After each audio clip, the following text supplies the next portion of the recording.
Ang buntag na itong tanan mga ka-mystery, welcome back to my vlog. Wow!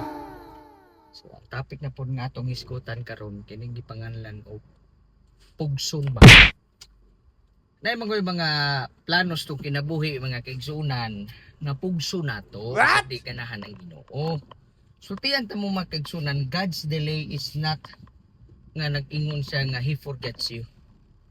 Oh, dili na siya nga na Moingon ka nga dugay na kay ka nagapangayo sa Ginoo o ingunani dagan ka pangayo sa Dios.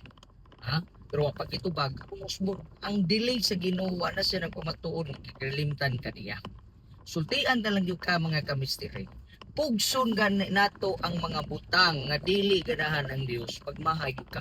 Namo ko na sa balang kasulatan, Proverbs 16:25. Ang gingon diya sa Bible, ha? Nga there seemeth a man, no?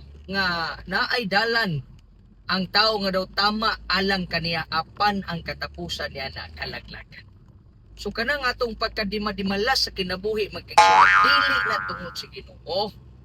Tungod na kay nisupak ta kung unsay mando sa atong Ginoo. Muna ayaw supak sa mando sa Dios kay hatagan kaniyang kinabuhing mabunga.